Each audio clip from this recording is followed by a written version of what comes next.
Limits podcast part 1। तो जब हम लिमिट शब्द के बारे में पहली बार सोचते हैं अपार्ट फ्रॉम मैथ्स, तुम्हारे दिमाग में क्या आता है कि किसी इंसान की ये लिमिट है, हमें ऐसा लगता है। जैसे मेरी लिमिट है पढ़ने की 12 घंटे, मुझे ऐसा लगता है। तो यहाँ हम लिमिट शब्द का जो है इस्तेमाल करते हैं। काफ़ी लोग डर गए, मैं अपनी बात नहीं कर रहा, मैं एग्जाम्पल ले रहा हूँ। मैंने आज तक कभी जेई की पढ़ाई 12 घंटे नहीं करी लगातार। खैर एनीवे, लिमिट्स पे आते हैं। तो ऐसा एक पॉइंट जिसके आगे डिफाइंड नहीं है कुछ, वो लिमिट है। ऐसा एक पॉइंट जिसके आगे कुछ आ नहीं रहा, पता ही नहीं है, अनडिफाइंड है, वो लिमिट है। तो थोड़ा मैथ्स पे उतरते हैं, इस डेफिनेशन को साथ में रख के। क्या डेफिनेशन थी भाई? ऐसा पॉइंट जिसके आगे चीज़ें डिफाइंड नहीं है। तो अगर मैं एक फंक्शन लेता हूँ, ध्यान से रखना इस चीज़ को अपने दिमाग में, जो मैं बोल रहा हूँ थोड़ा सा आपको अपना एफर्ट डालना पड़ेगा, चीज़ें दिमाग में रखनी पड़ेंगी और थोड़ी फंक्शंस की आपको नॉलेज होनी चाहिए।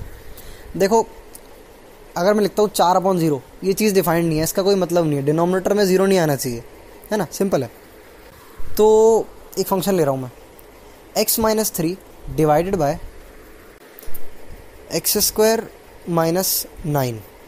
ध्यान से, x-3 को डिवाइड कर रहे हैं x² - 9 से। काफ़ी लोग बड़े स्मार्ट होते हैं, नीचे देख रहे हैं x² - 9 लिखा है, भाई ये लिखा है a² - b², यानी कि x² - 3 का स्क्वायर।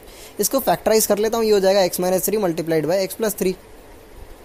ऊपर x-3, नीचे x-3 काट दो, तो ये बना आपका 1/x+3। समझ आ रहा है सबको? बहुत आसान सी इक्वेशन लिया यार मैंने। इस इक्वेशन में अगर x की वैल्यू 3 डालूंगा तो आ जाएगी वैल्यू 1/6। गलत है, पूरी तरह से गलत है। ऐसे कैसे गलत है यार? मैंने तो सारे स्टेप्स बिल्कुल सही करे। तो वापस आते हैं, फंक्शन क्या था अपना, x-3 डिवाइडेड बाय x² - 9। इस इनिशियल इक्वेशन में ज़रा x की वैल्यू 3 डालो, डालने पर आपको क्या मिलेगा? 0 डिवाइडेड बाय 0। देखो, अगर डिनोमिनेटर में 0 आ जाता है, मुझे मतलब नहीं है न्यूमिनेटर में क्या आ रहा है, डिनोमिनेटर में 0 आया तो चीज़ होगी अनडिफाइंड। ये मैंने पढ़ा है अपनी मैथमेटिक्स में।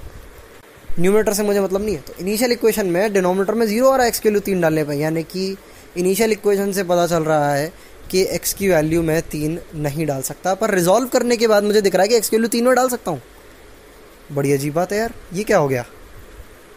तो पहली चीज़ तो क्लियर है। देखो, जो इनिशियल है वो सच है, हालांकि फैक्टराइज करके भी तुम्हारा सच ही निकल गया है, पर वो जो सच है उसमें आपको एक स्टेप और ऐड करना पड़ेगा। इस सच में ये स्टेप ऐड करना पड़ेगा, जब x-3 काट रहे हो तो आपको पहले ही डोमेन फंक्शन की अलग रखनी पड़ेगी। डोमेन कैसे? डोमेन होगी इसकी x की वैल्यू r-3। कोई भी रियल नंबर रखो, पर 3 नहीं आने दूंगा, क्योंकि 3 से डिनोमिनेटर में 0 बन रहा है बॉस। तो इसकी फंक्शन की डोमेन अलग से ऊपर कोने में लिख दो और आगे जो करना है करो यार। पर फिर फैक्टराइज करके x की वैल्यू 3 डालने पर वैल्यू क्यों आ रही है यार? तो एक्चुअली में जो वो वैल्यू आ रही है वो वैल्यू है जो इस फंक्शन की x=3 पे होनी चाहिए थी, पर नहीं है। 3 तो हम रख ही नहीं सकते ना, पर 3 डालने पे वैल्यू आ रही है फैक्टराइज करने के बाद। तो ये वो वैल्यू है जो होनी चाहिए थी पर नहीं है। होनी चाहिए थी पर नहीं है, ये क्या बात हुई? इसको समझते हैं। एक काम करो, सब भूल जाओ, सब भूल जाओ। अब नया फंक्शन बना रहे हैं। नया फंक्शन क्या है भाई? नया फंक्शन है x² - 3/x-3। उल्टा कर दिया। तो इसको रिजॉल्व करोगे तो क्या आ जाएगा ये? सॉरी, नया फंक्शन है x² - 9 divided by x-3। x² - 9, इस पूरे को डिवाइड करेंगे x-3 से। इसको रिजॉल्व करोगे तो आपका आ जाएगा x+3। एक काम करते हैं, y को इंट्रोड्यूस कर लेते हैं। y बराबर x² - 9 डिवाइडेड बाई x-3, ये हो जाएगा y बराबर x+3। अगर फैक्टराइज करोगे और काटोगे, अब इस फंक्शन में अगर देखोगे तो इनिशियल फंक्शन में भी आप 3 नहीं रख सकते, क्योंकि फिर डिनोमिनेटर में 0 बन रहा है। न्यूमिनेटर से मुझे मतलब नहीं, मैं जानता हूँ न्यूमिनेटर भी बन रहा है, पर मेरा मेन मुद्दा ये है कि डिनोमिनेटर में मैं 0 नहीं बनने दूंगा। तो यहाँ पर आपका निकल के आ गया y बराबर x+3, पर यहाँ पे 3 डाल पा रहा हूँ यार, पहले इनिशियल फॉर्म में 3 डाल नहीं पा रहा, तो बड़ी अजीब बात है यार। तो देखो, y बराबर x+3 एक स्ट्रेट लाइन होती है, जिसका कि ग्राफ आपको बनाना आना चाहिए अगर आपको चीज़ों को और आगे समझना है। लिमिट्स पढ़ रहे हो यार, स्ट्रेट लाइन तो आनी चाहिए ना, ऐसे कैसे एकदम से किसी भी टॉपिक पे आ जाओगे? तो x-3 का आप ग्राफ बना सकते हो, क्योंकि वो एक स्ट्रेट लाइन है, पर यहाँ पर मैं 3 डाल सकता हूँ, पर इनिशियल पार्ट में 3 नहीं डाल सकता। इनिशियल पार्ट सच से ध्यान रखना, मैंने पहले डोमेन अलग कर दी है। तो यहाँ पर अब एक्चुअली में 3 नहीं डाल सकते y=x+3 में, पर अगर गलती से तो डाल के देख लेते हैं यार, कोई दिक्कत नहीं है। डाल के देख रहे हो तो 6 आ रहा है। तो ये चीज़ ये डिनोट कर रही है कि अगर आपका इस फंक्शन में 3 आ रहा होता तो वैल्यू यहाँ होती। अब इस फंक्शन के ग्राफ के बारे में बात करते हैं, ठीक है? तो ये थोड़ी कॉम्प्लेक्स है video as compare to others, क्योंकि लिमिट्स में आपको थोड़ा विजुअलाइजेशन की ज़रूरत है, चीज़ें आपको पहले से आनी चाहिए, ठीक है? तो जो ग्राफ्स को इमेजिन नहीं कर पा रहा है कोई दिक्कत नहीं है, आप पहले स्ट्रेट लाइन पढ़ो फिर कंटिन्यू करो, मज़ा आएगा। तो अगर मैं एक सिंपल ग्राफ बनाता हूँ y बराबर x+3 का, और एक मैं ग्राफ बनाता हूँ y बराबर x² - 9 डिवाइडेड बाई x-3, दोनों लगभग सेम ही है। दोनों में अंतर ये है कि एक में x की वैल्यू 3 डाल सकते हो और एक में नहीं डाल सकते, है ना। दूसरी वाली इक्वेशन को रिजॉल्व करोगे तो x+3 बन रही है, पर दूसरी वाली में आप x=3 नहीं डाल सकते। तो दोनों ग्राफ एग्जैक्टली सेम बनेगा, एक अंतर होगा। वो अंतर ये होगा कि y बराबर x² - 9 डिवाइडेड बाई x-3 में आपका x=3 पे खाली गोला आ जाएगा। खाली गोला मतलब यहाँ कुछ नहीं है, ओके, यहाँ कुछ नहीं है। x=3,6 जो पॉइंट होगा वो इस लाइन पे लाई कर रहा है y बराबर x+3 पे, पर y बराबर x² - 9 डिवाइडेड बाय x-3 पर ये पॉइंट एग्जिस्ट नहीं करेगा, तो इसकी जगह पे एक खाली गोला आ जाएगा। इस तरह से हम रिप्रेजेंट करते हैं। लिमिट कहाँ है खेल में यार, लिमिट की तो बात ही नहीं करी अभी तक, डेफिनेशन बोल रहे थे इतनी देर से। लिमिट क्या होता है, लिमिट होती है ऐसा पॉइंट जिसके आगे में पता नहीं है। अब ध्यान से सुनना शुरू करना, y=x+3 आ रहा है। इस फंक्शन में आप x की वैल्यू 3 नहीं डाल पा रहे क्योंकि इसकी इनिशियल फॉर्म है y=x² - 9 डिवाइडेड बाई x-3। इधर x की वैल्यू 3 नहीं डाल सकते, पर 3 - h डाल सकते हैं। ओ भाई, ये 3 - h क्या है? h जो है ना, मान लो दुनिया का छोटा नंबर है, तो 3 - h क्या हो जाएगा? 3 से जस्ट पहला वाला नंबर, दैट इज़ 2.99999 ठीक है। तो x=3 नहीं डाल सकते, पर 3 - h डाल सकते हैं, 3 से जस्ट पहला वाला नंबर। और 3 से जस्ट आगे वाला नंबर क्या होगा? 3 + h। h ध्यान रखना, दुनिया का सबसे छोटा नंबर, दोबारा बोल दे रहा हूँ। 3 + h और 3 - h डाल सकते हो। यहाँ पर जो 3 + h है और 3 - h है, इनको हम बोलते हैं RHL और LHL, that is left hand limit and right hand limit. तो 3 + h डालोगे और 3 - h डालोगे इस फंक्शन में, x की value x² - 9 divided by x-3 में अगर आप x की वैल्यू डालते हो 3 + h, तो आपको क्या देगा? 6 + h दे देगा सॉल्व करके। और अगर 3 - h डालोगे तो ये आपका 6 - h दे देगा। 6 + h और 6 - h हमारे लगभग बराबर नंबर ही होते हैं, अप्रॉक्स होते हैं, 6 के बराबर होते हैं लगभग। अब ये जो मैंने बोला अप्रॉक्स बराबर होते हैं, यही लिमिट खेल में आ जाता है। यहाँ पर लिमिट का मतलब होता है अप्रॉक्सीमेशन, वैसे मतलब यहाँ पर आप अप्रॉक्सीमेटेड वैल्यू का यूज़ करते हो। मतलब 3 तो नहीं डाल सकता था मैं इस फंक्शन में, पर 3 के जस्ट पहले वाले नंबर पर वैल्यू चेक करूँगा तो ये 6 के बराबर आ रही है लगभग। 6 - h 6 के बराबर ही है, 6 + h भी 6 के बराबर ही है लगभग। h को मैं इग्नोर मार रहा हूँ, छोटा नंबर है, यूज़ किया, इग्नोर मारा, हटो। यही करते हैं लिमिट में। इनफैक्ट आपका इंटीग्रेशन में जो आप एरिया निकालते हो वो भी अप्रॉक्सीमेट एरिया होता है, ध्यान रखना। तो हम अपनी मैथ्स में बहुत ज़्यादा अप्रॉक्सीमेशन से खेलते हैं।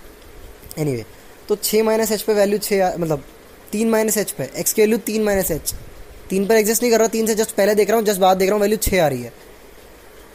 तो जिस पॉइंट पर आपकी फंक्शन की वैल्यू एग्जिस्ट नहीं कर रही, उससे जस्ट एक आगे वाला पॉइंट, जस्ट पीछे वाला पॉइंट, इन पर जो फंक्शन की वैल्यू आती है उसको हम बोलते हैं लिमिटिंग वैल्यू। देख रहे हो, लिमिट का मतलब क्या था? एक ऐसा पॉइंट जिसके आगे हमें नहीं पता क्या हिसाब किताब है, या फिर आप ऐसे ही बोल सकते हो जिसके पीछे नहीं पता क्या हिसाब किताब है ना। मतलब आप एक लिमिट तक धरती के अंदर ज़मीन को खोद सकते हो, वरना लावा आएगा, जल जाओगे, जल के राख हो जाओगे। तो वो लिमिट क्या है? तो ये पीछे हो गया। कितना ऊपर उड़ सकते हो, ये आगे की लिमिट हो गई। इस तरह से मान के जिस तरह से प्रेजेंट करना है कर लो। तो लिमिट एक ऐसा पॉइंट है जिसके या तो आगे नहीं पता क्या है भाई, या जिसके पीछे नहीं पता, है ना। तो यहाँ पर 3 जो पॉइंट है उस पर एग्जिस्ट नहीं कर रही चीज़ें। तो 3 - h के आगे नहीं पता आपको क्या हिसाब किताब है, और 3 + h के जस्ट पीछे नहीं पता आपको क्या हिसाब किताब है। तो जो हमारी 3 - h होती है वो 3 के लेफ्ट वाला पॉइंट है, 3 + h 3 के जस्ट आगे यानी कि राइट वाला पॉइंट है। तो लेफ्ट वाला पॉइंट हमारा लेफ्ट हैंड लिमिट होता है, राइट वाला पॉइंट हमारा राइट हैंड लिमिट होता है। RHL और LHL से हम इसे डिनोट करते हैं। तो जैसे कि हमने फंक्शन में 3 - h रखा, हमारा आंसर आया 6 - h। 6 - h is nearly equal to 6। तो हमारी लेफ्ट हैंड लिमिट की वैल्यू 6 हो जाती है। मतलब जिस पॉइंट पे वैल्यू एग्जिस्ट नहीं कर रही उसके जस्ट लेफ्ट साइड पे लिमिटिंग वैल्यू क्या है? वो 6 है। राइट हैंड पे भी लिमिटिंग वैल्यू 6 है। 6 + h 6 के बराबर है ना। अप्रॉक्स चेक करते हैं। लिमिट का मतलब ही अप्रॉक्सीमेट वैल्यू चेक कर रहे हो आप। तो यहाँ तक हमने लिमिट्स के बारे में जान लिया है, थोड़ी टर्मिनोलॉजी भी जाननी है, पर ये नहीं पता चला कि यार इसका फ़ायदा क्या हुआ, पता क्या चला ये करने से, आगे पीछे की वैल्यू जानने से। देखो ऐसा होता है कि ऐसा फंक्शन जो होता है, हमारे बहुत सारे फंक्शन पढ़ते हैं, कुछ कुछ पॉइंट पे फंक्शन एग्जिस्ट नहीं कर रहा होता। जिस पॉइंट पे वो एग्जिस्ट नहीं कर रहा होता, उस पॉइंट पे अगर वो एग्जिस्ट कर रहा होता तो वैल्यू क्या होती, ये पता लगाने के लिए हम लिमिट्स का इस्तेमाल करते हैं। जैसे इस फंक्शन में देखोगे तो x square minus 9 divided by x minus 3 में आप वैल्यू नहीं डाल सकते, एक्स इक्वल टू 3 नहीं डाल सकते। पर इसको अगर आप रिजॉल्व कर लो और बना दो y बराबर एक्स प्लस 3, यहाँ पर 3 डालो तो आपको पता चल रहा है कि अगर ये फंक्शन एग्जिस्ट कर रहा होता तो इस फंक्शन पे इधर x इक्वल टू 3 पर ये हमारी 6 वैल्यू देता। अगर एग्जिस्ट कर रहा होता, पर नहीं कर रहा, मैं जानता हूँ, पर कर रहा होता तो जिस पॉइंट पे डिफाइंड नहीं होता उस पॉइंट पे अगर मान लो कर रहा होता, या फिर बोलूँ जिस पॉइंट पे डिफाइंड नहीं है उस पॉइंट पे y कोऑर्डिनेट हम पता लगाने के लिए इसका फ़ायदा उठाते हैं। जैसे एक और एग्जांपल लेता हूँ, 1 अपॉन या बोलूँ 1 डिवाइडेड बाय 1 प्लस ई की पावर x, ठीक है, 1 इसको पूरे को डिवाइड कर रहे हैं 1 प्लस ई की पावर x से। अगर इसमें बोलूँ कि x की वैल्यू माइनस इन्फिनिटी पे इस फंक्शन की वैल्यू बताओ, तो ये आपका इस तरह से हो जाएगा 1 अपॉन 1 प्लस ई की पावर माइनस इन्फिनिटी। ई की पावर माइनस इन्फिनिटी 0 के बराबर होता है, एग्जैक्टली 0 के बराबर नहीं होता, 0 को अप्रोच कर रहा होता है, ध्यान रखना, एग्जैक्ट 0 के बराबर नहीं होता। ई की पावर माइनस इन्फिनिटी क्या होता है, 1 अपॉन ई की पावर इन्फिनिटी, तो ई की पावर माइनस इन्फिनिटी 0 को अप्रोच कर रहा होता है, तो 1 अपॉन 1 प्लस ई की power minus infinity 1 upon 1 plus 0 का अप्रोच करेगा, दैट इज़ 1 को। यहाँ आपने लिमिट का इस्तेमाल करा है बड़े आसान तरीके से। तो वैल्यू कहाँ पर अप्रोच कर रही है, ये भी लिमिट्स होती है हमारी, इन्फिनिटी पर कहाँ पर अप्रोच करेगी। तो ये इस तरह से है, जैसे हमारा पुराना फंक्शन था उसमें x इक्वल टू 3 पे मैं मान रहा हूँ नहीं एग्जिस्ट कर रहा, पर 3 पर अप्रोच करने में क्या वैल्यू है। अब अप्रोच देखो, आगे से भी कर सकते हो, पीछे से भी कर सकते हो। आगे से अप्रोच करोगे तो 3 माइनस एच पे पहुँचोगे, पीछे से अप्रोच करोगे तो 3 प्लस एच पे पहुँचोगे। और सिंप्लीफाइड भाषा में से बोलूँ तो आगे से अप्रोच करोगे तो उस पॉइंट पे पहुँचोगे जो कि 3 से जस्ट पहले था। पीछे से अप्रोच करोगे, मैंने गलत बोल दिया, पीछे से अप्रोच करोगे तो 3 माइनस एच पे पहुँचोगे, और आगे से अप्रोच करोगे तो 3 प्लस एच पे पहुँचोगे, है ना। तो दोबारा इसको सिंप्लीफाइड में करते हैं। अगर आगे से अप्रोच करोगे तो उस पॉइंट पे पहुँचोगे जो 3 के जस्ट आगे था, पीछे से अप्रोच करोगे तो जस्ट उस पॉइंट पे पहुँचोगे जो 3 के जस्ट पीछे था, खेल खत्म।